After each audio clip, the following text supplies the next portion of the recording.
in those fisheries, the peacocks are extremely aggressive, and the largemouth actually start to behave like the peacocks because they have to be that aggressive to actually like eat, right? And one thing that I've really learned with the forward facing is on a lot of these mixed bag fisheries, such as Gunnersville, Wheeler's a great example. Like the largemouth behave in many ways like the spots do, and they actually, some of the big ones set up like the spots do. We just didn't know they were there.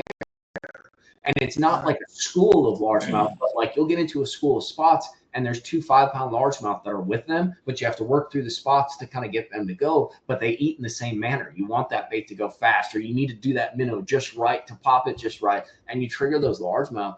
And I don't know if it's something that's been like evolving over the past couple of years because of forward facing, or if these fish are like they're changing, they're becoming a little more like the spots, or if they've always been that way. Do they tend to be below the spots or with the spots? Exactly. So you'll find a great example is like a bait ball, right? So you got a bait ball, like the spots are usually kind of like eating the bait ball or right below it. And the freaking largemouth will be like one click below, or they'll be even like out to the side. It's almost like the group of spots is doing the work, right? They're corralling, they're doing that. And then I guess it's maybe the template of like the old lazy largemouth.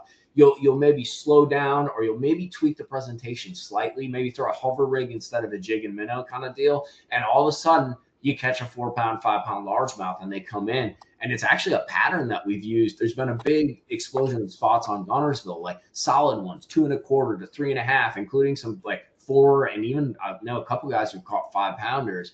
And you can actually target these active groups of spots, and their activity sort of takes the fear factor out of the largemouth. So the spots get aggressive, you get that school going, and the largemouth are like, hey, what are you guys doing? I want some action on this. And you actually end up catching largemouth, and you can pattern that behavior at certain times of the year.